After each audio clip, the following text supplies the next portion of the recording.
Welcome to The Explainer. Today, we're diving into the life of a true 20th century American icon to explore a legacy that is complex, surprising, and constantly evolving. We're talking about Theodor Seuss Geisel. Now, you almost definitely know him by his wildly famous pen name, Dr. Seuss. But the man behind those legendary books? Well, he had a career that went way beyond what most of us grew up reading before bedtime. Okay, let's dive into this. Because right at the heart of Geisel's career is this really striking contradiction that we absolutely need to unpack. I mean, think about it. How exactly did an artist who spent years as a World War II propagandist, literally creating political cartoons and military training films, eventually transform into America's most beloved children's author? It's a pretty incredible pivot. And to understand it, we've got to retrace his unique path, which was entirely shaped by the massive global events of the 20th century. Just to set the stage for how highly regarded he became, let's look at the year 1984. In that year, Geisel achieved one of literature's absolute highest honors when he was awarded a special Pulitzer Prize. And the wildest part? The citation wasn't even for a single book. It was for his monumental, nearly half-century-long contribution to the education and enjoyment of America's children, and, their parents too. It was essentially the ultimate institutional validation of his impact on childhood literacy. But to see where that iconic style actually began, we have to rewind quite a bit. Let's jump back to 1928. Long before anyone had ever heard of The Cat in the Hat or The Grinch, Geisel's whimsical, slightly surreal style was actually born in the world of corporate advertising.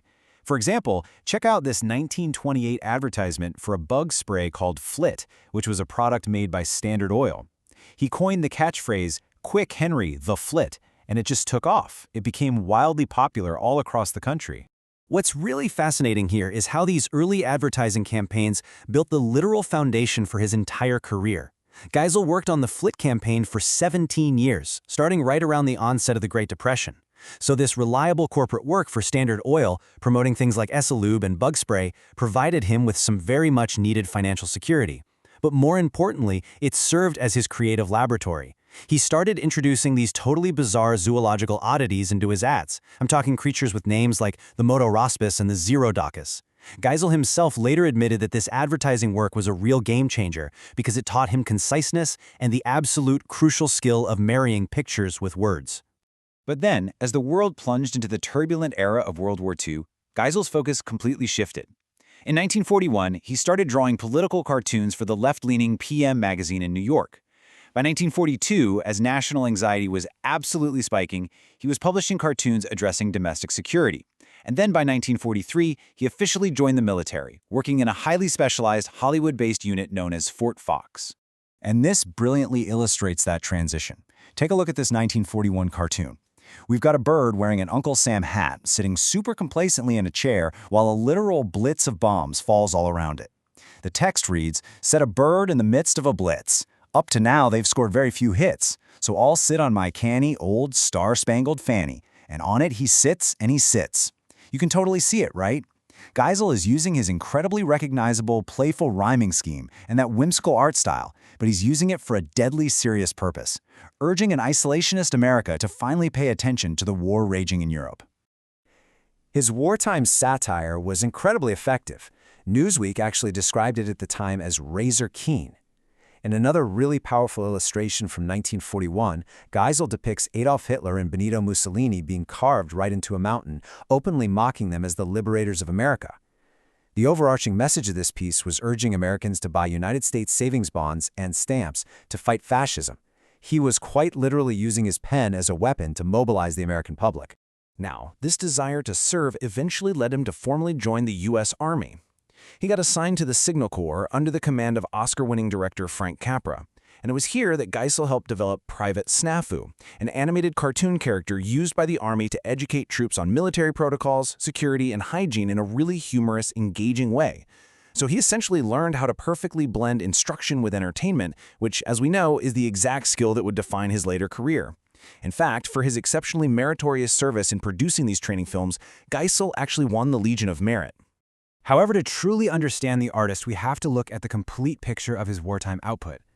The source material points out that during this same period, particularly in 1942, following the attack on Pearl Harbor, Geisel also produced domestic political cartoons for PM magazine that utilized deeply harmful stereotypes.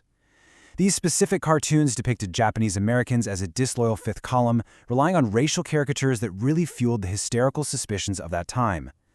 The sources note that these drawings drew upon and ultimately amplified some deep-seated racial animosity. Following the war, Geisel returned to civilian life, and he found an American landscape that was changing rapidly. In the year 1952 alone, an astounding 3.9 million babies were born in the United States. The post-war baby boom had officially arrived. That created a massive, completely unprecedented new audience of young children, and it simultaneously sparked this huge national conversation about education and literacy. Let's move to and see how this builds into the work we all know today. This massive demographic shift basically set the stage for a literary revolution. In 1954, a really prominent article in Life magazine highlighted a major problem. Children were struggling to read simply because their school primers were incredibly boring. Geisel saw an opportunity to step in and apply his unique skills. Boom, in 1957, he publishes The Cat in the Hat. It totally revolutionized children's literature, using a restricted phonetic vocabulary and brilliant rhyming to make learning to read genuinely fun. But he didn't stop at teaching reading. He used his massive platform to explore really complex themes. He advocated for civil rights in Horton Hears a Who and championed environmentalism in The Lorax. Honestly, his entire philosophy can be perfectly encapsulated in this one thought. The more that you read, the more things you will know. The more that you learn, the more places you'll go. Geisel cared so deeply about education. He utilized his distinct voice, the one he spent years honing through advertising and wartime propaganda, to build a generational legacy of learning. He literally transformed the way millions of kids interacted with books. So, the crucial point is, history is rarely simple. In recent years, Dr. Seuss's legacy has found itself right at the center of modern debates surrounding cancel culture, representation, and diversity in children's literature. Academics, educators, and ultimately even the managers of his own estate have begun to critically reevaluate his early works, taking a hard look at how the cultures of childhood might play a role in replicating historical prejudices. To really understand this modern debate, let's look at a specific example from the source text. In his 1953 book, Scrambled Egg Super, there's an illustration depicting characters from a fictional location near the North Pole, drawn wearing hooded fur parkas.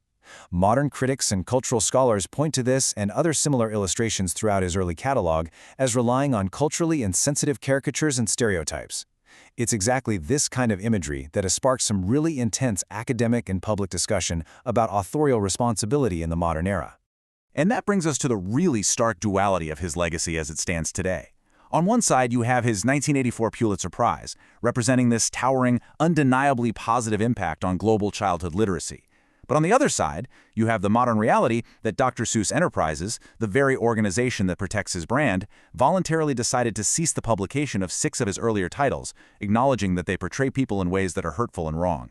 It's a dual legacy, immense educational contribution running right alongside periods of clear cultural insensitivity. Which leaves us with a final, pretty provocative question to chew on. How should society balance the historical context of an artist's early missteps and prejudices with their overwhelming positive contributions to culture?